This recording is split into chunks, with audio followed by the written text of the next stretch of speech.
Welcome back to the History Den. I'm historian Miss Maletti, and I'm going to take you back in time, back to the 1990s to be exact, when two hikers found a frozen man in the Italian Alps. They later called this man Otzi and discovered that he was 5,000 years old, a Paleolithic man frozen in time. I wanted to take you back in time of who Otzi was as a man. Through carbon dating, we know that he was about 5,000 years old, which would put him between Paleolithic and Neolithic. I'm leaning more towards he was a Paleolithic nomad man because he wasn't a farmer. We know that from his soft palms that he wasn't out working the fields every day. He was carrying around supplies that would show that he's more of a nomad. He's moving around, probably from community to community. He was eating cultivated food, which proves that he was part of the Neolithic Revolution. He was eating cultivated plants like acorn, which we know based off his stomach content. He was carrying supplies on his back like a wooden frame backpack. He had spears, axes, bow and arrow. He had everything he needed as a nomad man, so he was probably a hunter. Starting off, our first guest, Dr. Lamar, is going to explain the pains and ailments that Otzi must have been feeling on his journey and throughout his whole life. Dr. Lamar? Well, hello, how are you? I am a 45-year-old man, so I really understand how a 45-year-old man would have felt. So Otzi, we have to understand, as we went through his body, that he had some significant joint pain. And the reason he had joint pain is for two specific reasons. Okay. One of them was Lyme disease. One of the earliest cases we've ever found of Lyme disease in a human, and luckily we found him. So that is a tick-borne illness. He was probably born bit by a tick, and what happens is that can over the time cause chronic muscle fatigue, joint pain, a mental fog, amongst other things. Okay. This definitely at that age would have been pretty chronic and caused him pain a lot.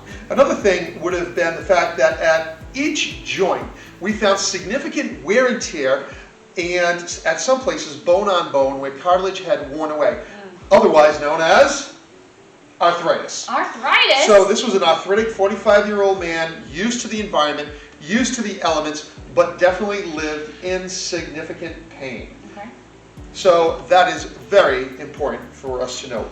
Quickly, I'd like to tell you, one of the things that we found on him were 61 tattoos throughout his body at the places of the pain that we know that he had, the wear and tear. We believe that the reason he had these two tattoos were not for adornment or decoration. They were actually religious or medicinal so that he could feel better. That's one of the things that led us to realize that a 45-year-old man with significant joint pain and Lyme disease would not just be taking a leisurely climb through the Italian Alps.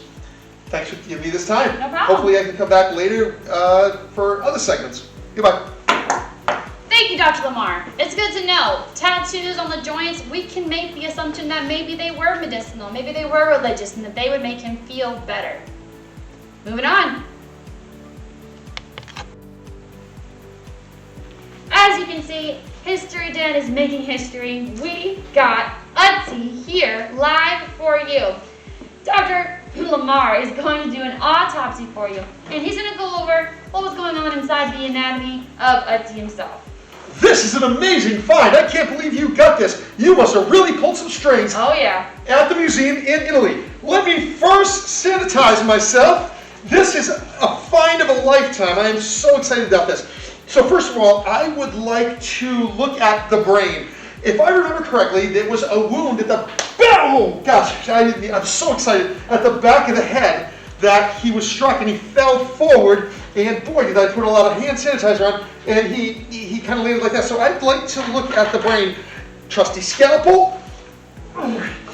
This is very hard. Let me just kind of pop that. Oh wow, that's a brain right Yes, there. and you see the wounds in the back of the head? Yep, the dark shades. Yes, the dark shades. He was struck. He was struck from the back. So we're going to put that over there. Very interesting. How do we know that it was a rock? Well, if you look at back here at the skull, you can see the cracking there. Oh, yeah. And it looks like a pretty blunt object. I would imagine that it was a rock. Definitely a rock. But we can't be sure because it's 5,000 years ago. But I mean, I am so excited by this. Do you mind if I cut into... Dig in, man, dig in. Dig in, that's funny. Here we go. Oh, wow. Oh, yeah. Gotta get just some old muscle there. That's a little gooey. All right. Whoa.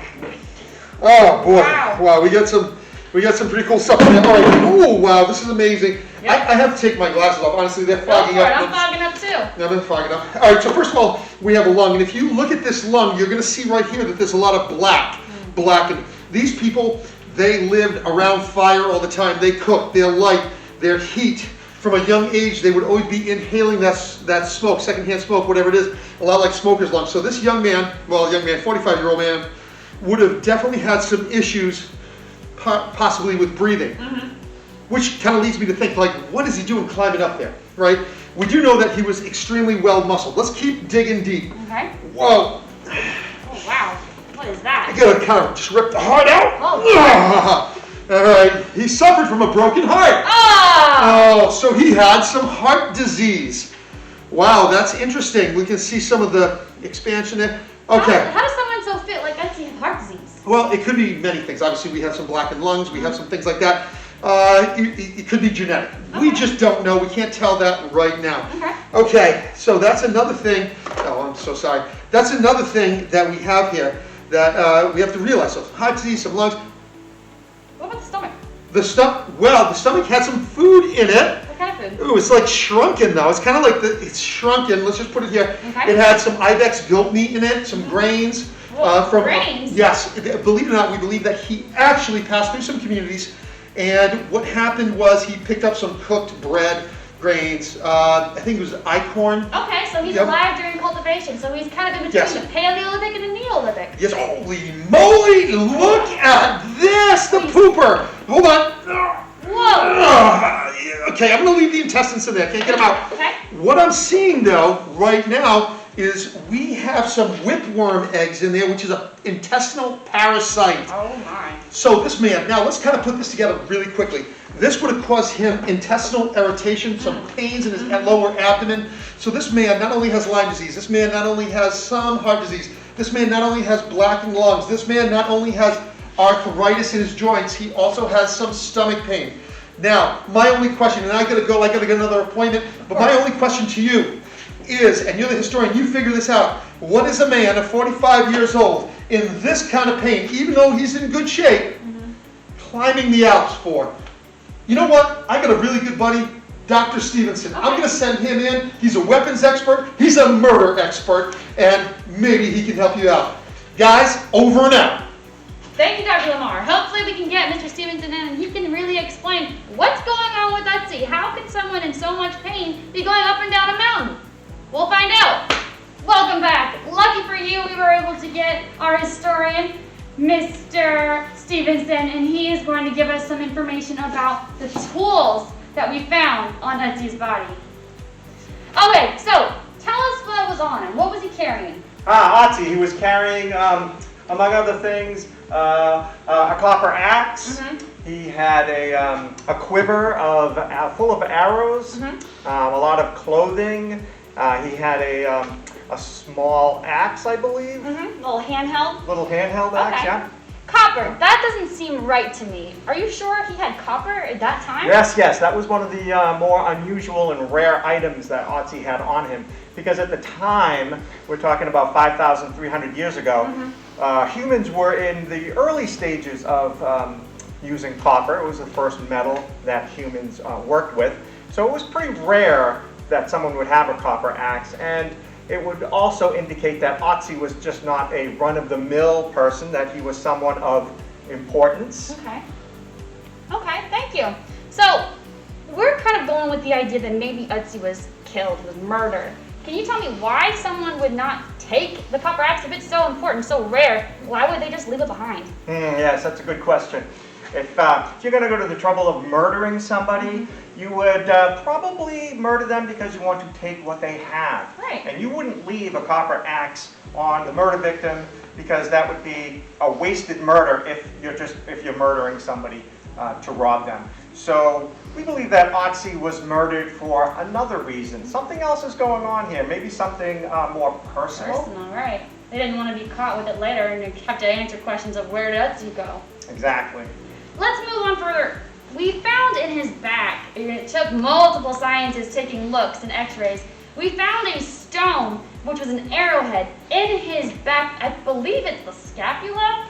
What was that doing there? Well, that's a funny place to carry an arrowhead. That's what we thought. Yeah. So that would indicate that Otzi took a very lethal blow from that arrow, and that was probably what killed him. What happened to the shaft of the arrow? They found the arrowhead, but where did the arrow go? That I'm not sure. Maybe it broke off and was carried away by the glacier. Maybe it disintegrated. I'm not sure what happened to the shaft. Well, we're just making theories now. Thank you so much for your help. We really appreciate you being a guest star, and hopefully we can get you on our next episode. Oh, yeah, I don't think so. I'm only doing paid gigs after this, so. Well, darn. Thank you anyway. You're welcome. Carry on. Mr. Stevenson, ladies and gentlemen, we'll be back. It's gonna be up to us. What happened to Otzi? Who killed him? Why did they kill him? Why did they leave the copper axe? The mystery of Otzi, forever.